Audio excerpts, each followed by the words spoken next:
Hi, hello, and welcome to my first vlog.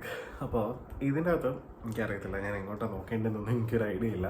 എന്ന് വെച്ചാൽ camera തിരിച്ചും മറിച്ചും എല്ലാം വെച്ചിട്ട് ഞാൻ നോക്കി എങ്ങനെയൊക്കെയാണ് ഇപ്പോൾ എടുക്കുന്നത്. സോ ഇറ്റ് ഇസ് ലൈക്ക് ഒന്ന് അഡ്ജസ്റ്റ് ചെയ്യേണ്ടി വരും. സോ നിങ്ങൾ തംബ്നെയിലിൽ കണ്ടതുപോലെ തന്നെ ഇൻസ്റ്റാഗ്രാമിലും ഡിജിറ്റൽ മാർക്കറ്റിങ്ങിലും വരുന്ന ട്രെൻഡ്സാണ് ഞാൻ ആക്ച്വലി ഈ ഒരു യൂട്യൂബ് ചാനലിലത്തെ വീഡിയോസ് വഴി ഞാൻ ഇനീഷ്യലി ഡിസ്കസ് ചെയ്യാൻ വേണ്ടി ഞാൻ ആലോചിക്കുന്നത്. സോ ഞാനിപ്പോൾ ഡിജിറ്റൽ മാർക്കറ്ററായിട്ട് വർക്ക് ചെയ്യാണ്. ഞാൻ കുറച്ച് കമ്പനീസിൻ്റെ കൺസൾട്ടൻ്റായിട്ടും വർക്ക് ചെയ്യുന്നുണ്ട്, ഫ്രീലാൻസ് ആയിട്ട് ഞാൻ വർക്ക് ചെയ്യുന്നുണ്ട്. സോ ഇറ്റ് ഇസ് ലൈക്ക് ഞാൻ എപ്പോഴും ഈ പറഞ്ഞ സോഷ്യൽ മീഡിയ ആയിട്ട് ഇങ്ങനെ ബന്ധപ്പെട്ട് നിൽക്കുന്ന ഒരാളായതുകൊണ്ട് ഞാൻ റിസർച്ച് ചെയ്യുന്ന കുറേ കാര്യങ്ങളും അതിൻ്റെ റിസൾട്ടും അതെല്ലാം ഷെയർ ചെയ്യാൻ വേണ്ടി എല്ലാവർക്കും യൂസ് ചെയ്യാൻ പാകത്തിനുള്ളൊരു വീഡിയോ ആവട്ടെ എന്നാണ് ഞാൻ വിചാരിക്കുന്നത്. സോ വൈകിപ്പിക്കുന്നില്ല, let's move on to the video. Instagram കുറച്ച് നാൾക്ക് മുമ്പ് ഒരു അപ്ഡേഷൻ പറഞ്ഞിട്ടുണ്ടായിരുന്നു. അതായത് നിങ്ങൾ കൂടുതൽ ഹാഷ്ടാഗ് ഒന്നും ഉപയോഗിക്കേണ്ട ആവശ്യമില്ല, 20, 10, 30 ഒന്നും ഉപയോഗിക്കേണ്ട ആവശ്യമില്ല, ജസ്റ്റ് 3 ഹാഷ്ടാഗ് മാത്രം യൂസ് ചെയ്താൽ മതി എന്നുള്ളൊരു അപ്ഡേഷൻ കൊണ്ടുവന്നിട്ടുണ്ടായിരുന്നു. പലരും അത് അറിഞ്ഞിട്ടുണ്ടായിരുന്നു. അപ്പോൾ അത് ആക്ച്വലി നമ്മൾ 3 ഹാഷ്ടാഗ് മാത്രം യൂസ് ചെയ്താൽ മതിയോ, അതോ നമ്മൾ പണ്ടത്തെ പോലെ തന്നെ 10, 15 ഒക്കെ അതോ 30 ഒക്കെ നമുക്ക് യൂസ് ചെയ്യാമോ എന്നുള്ള ഒരു കൺഫ്യൂഷനിലാണ് ഇപ്പോഴും എല്ലാവരും. എന്തുകൊണ്ടാണ് അങ്ങനെ, ഹാഷ്ടാഗ് വർക്ക് ചെയ്യുന്നില്ലേ? പിന്നെ കുറേ ആൾക്കാർ, എൻ്റെ ക്ലയൻസ് ആയിട്ടുള്ള ആൾക്കാരൊക്കെ തന്നെ അവരും പറയുന്നുണ്ട് ഹാഷ്ടാഗ് ഒന്നും ഇപ്പോൾ ഇട്ടിട്ട് വർക്ക് ആവുന്നില്ലെന്നാണ് തോന്നുന്നത്, പ്രത്യേകിച്ച് ഒരു റീച്ചും കിട്ടുന്നില്ല. പണ്ട് നമ്മൾ ഹാഷ്ടാഗ് യൂസ് ചെയ്യുമ്പോൾ കുറേ റീച്ച് കിട്ടുമായിരുന്നു, ഹാഷ്ടാഗ് വഴി ഇത്രത്തോളം ആൾക്കാർ നമ്മുടെ പ്രൊഫൈൽ വിസിറ്റ് ചെയ്തു എന്നൊക്കെ നമുക്ക് കുറേ ഒരു ഡേറ്റ കിട്ടുമായിരുന്നു, ഇപ്പോൾ അതൊന്നും കാണുന്നില്ല എന്നുള്ളൊരു കംപ്ലയിൻസും കുറേ കൺസേൺസും എല്ലാം എല്ലാ സ്ഥലത്തും നിന്ന് ഇങ്ങനെ വരുന്നുണ്ട്. സോ ഞാൻ അതിൻ്റെ ഒരു റിസർച്ചിലായിരുന്നു. ഞാൻ പല ക്ലയൻസിൻ്റെ പ്രൊഫൈലും എൻ്റെ പ്രൊഫൈലിലും ബാക്കി ഞാൻ ഹാൻഡിൽ ചെയ്യുന്ന പ്രൊഫൈൽസിലെല്ലാം ഞാൻ പല രീതിയിലത്തെ ഒരു റിസർച്ചും ഇതെല്ലാം ഞാൻ നോക്കി. അതിൻ്റെ ഒരു റിസൾട്ട് എനിക്ക് മനസ്സിലായ കാര്യം എന്താണെന്ന് വെച്ചാൽ, പണ്ട് നമ്മൾ ഇൻസ്റ്റഗ്രാമിൽ നമ്മളൊരു വീഡിയോ ഇടുമ്പോൾ, വീഡിയോ ഫോട്ടോ എന്തോ ആയിക്കോട്ടെ, പോസ്റ്റ് ഇടുമ്പോൾ നമ്മൾ അതിനകത്ത് എന്തൊക്കെ ഹാഷ്ടാഗ് ആണോ കൊടുക്കുന്നത് ആ ഹാഷ്ടാഗിനെ ബേസ് ചെയ്തിട്ടായിരിക്കും നമ്മൾ എന്തെങ്കിലും ഒരു കാര്യം സെർച്ച് ചെയ്യുമ്പോൾ അതിൻ്റെ റിസൾട്ട് കാണിക്കുന്നത്. ഫോർ എക്സാമ്പിൾ, ഞാൻ ഇൻസ്റ്റഗ്രാമിൽ പോയി സെർച്ച് ചെയ്യുന്നത് മൂന്നാർ റിസോർട്ട്സ് എന്ന് പറഞ്ഞാന്ന് വിചാരിച്ചു. മൂന്നാറിലത്തെ റിസോർട്ട്സ് ആണ് എനിക്ക് സെർച്ച് ചെയ്യേണ്ടത്. അപ്പോൾ ഞാൻ പോയി ഹാഷ്ടാഗ് എന്നും അടിക്കണ്ട, മൂന്നാർ റിസോർട്ട്സ് എന്ന് പറഞ്ഞാൽ അടിക്കുമ്പോൾ എനിക്ക് റിസൾട്ട് വരുമ്പോഴത്തേക്കും കുറേ റാൻഡം ആയിട്ടുള്ള ഫോട്ടോസും വീഡിയോസും എല്ലാം ആയിരിക്കും നമുക്ക് റിസൾട്ടായിട്ട് വരുന്നത്. ആ റിസൾട്ട് നമ്മൾ ഏതെങ്കിലും ഒരു ഫോട്ടോയോ വീഡിയോ ക്ലിക്ക് ചെയ്ത് അതിൻ്റെ താഴെ പോയി നമ്മൾ നോക്കുമ്പോൾ അവർ യൂസ് ചെയ്തിരിക്കുന്ന ഹാഷ്ടാഗ് എന്നായിരിക്കും #, മൂന്നാർ അല്ലെങ്കിൽ #മൂന്നാർ റിസോർട്ട്സ് എന്നായിരിക്കും. അപ്പോൾ ഇത് അവരുടെ ഹാഷ്ടാഗിൽ ഉള്ളതുകൊണ്ട് മാത്രമാണ് എനിക്ക് എന്ത് ചെയ്യാൻ പറ്റിയത്, ആ ഒരു ഫോട്ടോ എനിക്ക് ആക്സസ് ചെയ്യാൻ പറ്റിയത്.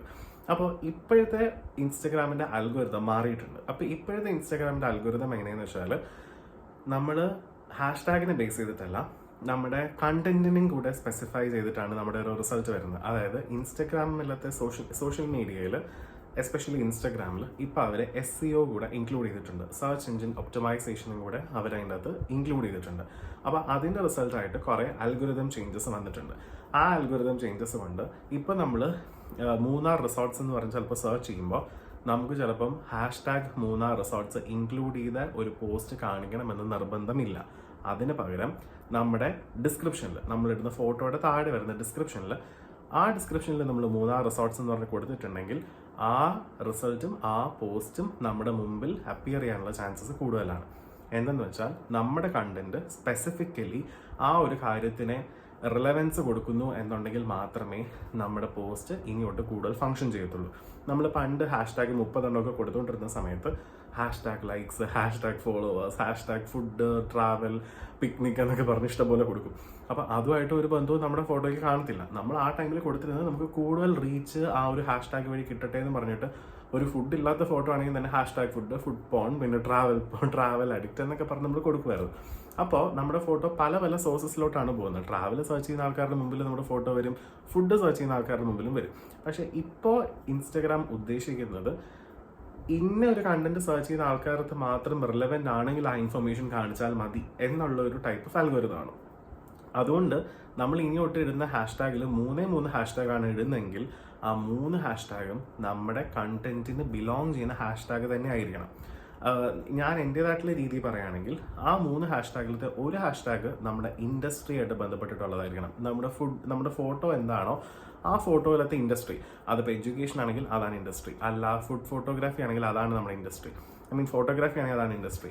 അപ്പോൾ ആ ഇൻഡസ്ട്രി ആയിരിക്കണം ഒരു ഹാഷ്ടാഗ്. അപ്പോൾ നമ്മുടെ ഒരു ഹാഷ്ടാഗ് നമ്മുടെ ഇൻഡസ്ട്രി ബേസ്ഡ് ആയിരിക്കണം. രണ്ടാമത്തത് നമ്മുടെ നീഷ് സ്പെസിഫിക് ആയിട്ടുള്ളൊരു ഹാഷ്ടാഗ് ആയിരിക്കണം. മൂന്നാമത്തത് നമ്മുടെ പോസ്റ്റിലത്തെ ഫോട്ടോ കൺവേ ചെയ്യുന്ന ഒരു ഹാഷ്ടാഗ് ആയിരിക്കണം. അപ്പോൾ ഞാനിപ്പോൾ ഒരു ഫുഡിന് ഫോട്ടോ ഇട്ടു എന്ന് വിചാരിക്കാം. എനിക്ക് അതിൻ്റെ അകത്ത് എൻ്റെ ഇൻഡസ്ട്രി ഇടാൻ പറ്റുന്നത് #റെസ്റ്റോറൻറ്റ് എന്നാവാം. രണ്ടാമത് തന്നെ നീഷ് സ്പെസിഫിക് റെസ്റ്റോറൻറ്റിലത്തെ ഫുഡാണ് ഞാൻ ഫോക്കസ് ചെയ്യുന്നത്, അപ്പോൾ രണ്ടാമത്തെ #ഫുഡ് എന്നാവാം. മൂന്നാമത്തത് എന്ത് ടൈപ്പ് ഓഫ് ഫുഡ്, നമ്മുടെ പോസ്റ്റിലുള്ള എന്ത് ടൈപ്പ് ഓഫ് ഫുഡ് എന്നുള്ളതാണ്. അപ്പോൾ എൻ്റെ ഫുഡ് സീ ഫുഡ് ആണെങ്കിൽ എനിക്ക് #സീ ഫുഡ് എന്ന് കൊടുക്കാം. അപ്പോൾ എൻ്റെ റിസൾട്ട് എന്ന് പറയുന്നത് കംപ്ലീറ്റ്ലി ആ ഒരു ഫുഡ് ഇൻഡസ്ട്രി ബേസ് ചെയ്തിട്ടുള്ള ഒരു പോസ്റ്റായിട്ട് ഫുഡ് ഇൻഡസ്ട്രി അല്ലെങ്കിൽ ഫുഡ് സ്പെസിഫിക് ആയിട്ട് ഫോളോ ചെയ്യുന്ന ആൾക്കാരുടെ തരികത് കൂടുതൽ പുഷ് ചെയ്ത് റീച്ച് നമുക്ക് ഉണ്ടാക്കുന്നത്. അപ്പം നമ്മൾ ബിലോങ് ചെയ്യുന്ന നമ്മുടെ ഒരു പ്രൊഫഷനെ ബേസ് ചെയ്തിട്ടുള്ള ആൾക്കാരിലോട്ട് നമുക്ക് കൂടുതൽ കണക്ട് ചെയ്യാൻ പറ്റും. അത് സെർച്ച് ചെയ്യുന്ന ആൾക്കാർക്ക് പ്രോപ്പർ ആയിട്ടുള്ള റിസൾട്ട് നമുക്ക് എത്തിക്കാൻ പറ്റും. അതിന് വേണ്ടിയിട്ടാണ് ഇൻസ്റ്റഗ്രാം ഇങ്ങനത്തെ ഒരു ആൽഗോരിതം ഇപ്പോൾ ഫോം ചെയ്തിരിക്കുന്നത്. അപ്പം നിങ്ങൾ ഇനിയൊട്ട് വീഡിയോ അല്ലെങ്കിൽ ഫോട്ടോ അല്ലെങ്കിൽ ഇൻസ്റ്റാഗ്രാമിൽ എന്തെങ്കിലും കണ്ടന്റ് പോസ്റ്റ് ചെയ്യുമ്പോൾ ഈ ഒരു രീതിയിലൊന്ന് ട്രൈ ചെയ്ത് നോക്കും. അതായത് 3 ഹാഷ്ടാഗ്സ്, 3 ഹാഷ്ടാഗ് റിലവൻ്റ് ആയിട്ടുള്ളതും 3 അതിൽ കൂടുതലും യൂസ് ചെയ്യാം. പക്ഷേ നിങ്ങൾ യൂസ് ചെയ്യുന്ന ഹാഷ്ടാഗ് എല്ലാം നിങ്ങളുടെ കണ്ടന്റിന് റിലവൻ്റ് ആയിട്ടുള്ള ഹാഷ്ടാഗ്സ് തന്നെയായിരിക്കണം. അപ്പോൾ ഞാൻ സജസ്റ്റ് ചെയ്യുകയാണെങ്കിൽ ഈ 3 ഹാഷ്ടാഗിൽ first one industry based, second one niche based, third one post specific. For example ഞാൻ വേറൊരു കാറ്റഗറിയിലും കൂടെ ഒരു എക്സാമ്പിൾ പറയാം. നിങ്ങളൊരു ഫോട്ടോഗ്രാഫർ ആണെങ്കിൽ നിങ്ങളുടെ ഇൻഡസ്ട്രി എന്ന് പറയുന്നത് ഫോട്ടോഗ്രാഫി ആയിരിക്കും, നിങ്ങളുടെ നീഷ് എന്ന് പറയുന്നത് ചിലപ്പം വെഡ്ഡിങ് ഫോട്ടോഗ്രാഫി ആയിരിക്കും, നിങ്ങളുടെ ആ ഒരു പോസ്റ്റ് സ്പെസിഫിക് ചിലപ്പം വെഡ്ഡിങ് ഫോട്ടോഗ്രാഫി ഐഡിയാസ് എന്നാവാം. അപ്പോൾ ഈ 3 ആയിരിക്കും നിങ്ങളുടെ #. അപ്പോൾ അതുമായിട്ട് ബന്ധപ്പെട്ട് വരുന്നൊരു ക്രൗഡിനെയാണ് നിങ്ങൾക്ക് ഒന്ന് നാരോ ഡൗൺ ചെയ്തിട്ട് നിങ്ങളുടെ പ്രൊഫൈലിലോട്ട് കൊണ്ടുവരാൻ പറ്റുന്നത്. ഒന്ന് ട്രൈ ചെയ്ത് നോക്കൂ. ഇത് റിസൾട്ട് ഉണ്ടാവുന്നെങ്കിൽ എൻ്റെ അടുത്ത് ഇൻഫോം ചെയ്യും. ഇതുപോലത്തെ ഇനിയും ടിപ്സും ബാക്കിയുള്ള കാര്യങ്ങൾ നിങ്ങൾക്ക് അറിയണമെങ്കിൽ ഈ ഒരു വീഡിയോ ഒരു ഫീഡ്ബാക്കും കൂടെ തരും. Thank you.